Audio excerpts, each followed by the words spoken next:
नमस्कार, स्वागत है आपका इंडिया न्यूज़ 28 में। आइए बात करते हैं तमिलनाडु की कुछ खास खबरों की।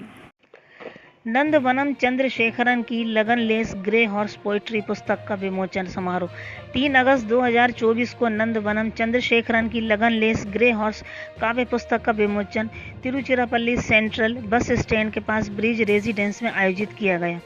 इस समारोह में श्रीपाद धनपाल ने स्वागत भाषण दिया। आरटीएन मेजर डोनर डॉक्टर की अध्यक्षता श्री निवासन ने की। कवि सुधीर सेंथिल ने मुख्य भाषण दिया। श्री AR मोहम्मद अबूबकर सिद्दीकी ने स्वागत भाषण दिया। कवि एम तिरुवल्लुवर और शिक्षाविद इरा जयलक्ष्मी ने किताब की समीक्षा भी इस तरह से की जो सभी को सबसे अच्छी तरह समझ में आए। संपादक और पत्रकार नंदवनम चंद्रशेखरन ने स्वीकृति भाषण दिया। कार्यक्रम की शोभा डॉक्टर सालेह शो के सर्वश्रेष्ठ होस्ट थे।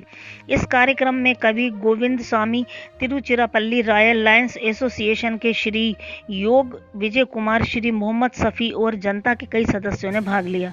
त्रिची सिटी रिपोर्टर एल बाबू की रिपोर्ट।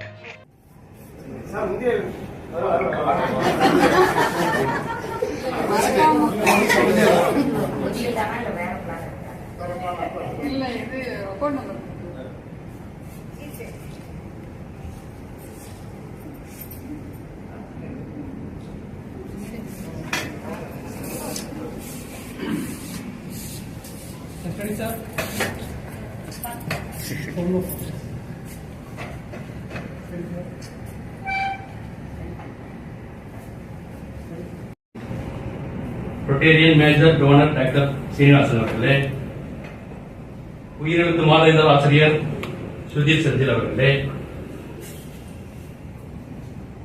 நூலாய்வு செய்து ஆய்வினை நம்முடைய பயிர்ந்து கொள்ள வந்திருக்கின்ற ஐயன் மா திருவள்ளுவர் அவர்களே, கல்வியாளர் ஜெயலட்சுமி அவர்களே, இந்த நிகழ்வின் கதாநாயகன் அன்பு நண்பன் நந்தவனம் சந்திரசேகரன் அவர்களே, லக்கான் இல்லாத சாம்பல் நிற குதிரை கொடுத்தாரு. என்ன விளக்கம் கேட்டேன், முக்கப்பட்டி தெரிஞ்சுங்க.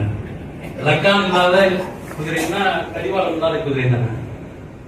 அது கடிவாளத்தோட போற குதிரை ஒரு இலக்கை நோக்கி ஓடும். ஆனா முன்கூட்டியே சொல்றேன், வேணா நோட்டு தரமா எழுதணும், அப்புறம் கலெக்ட் பண்ணி ஒன்றும் பிரச்சனை இல்லை. எல்லாத்துக்கும் எனக்கு தயாரா இருக்கும். ஏற்கனவே நான் குறிப்பிட்டதை போல ஒரு சிறப்பான நூல். இதில் இருக்கக்கூடிய கவிதைகளை எல்லாம் மேற்கோள் காட்ட வேண்டும். கவிமணி சொல்லுகிறார், கவிஞர் நம் உள்ளத்தில் தோன்றிய அரிய உண்மைகளை இன்ப வடிவமாக தெளிந்த மொழியில் வெளியிடுவது கவிதை. இப்படிலாம் சொல்லியிருக்காங்க. இதெல்லாம் சொல்லி வரப்பட்டது. கவிதையினுடைய சிறப்பு என்னன்னா, உரைநடையாகிய கதை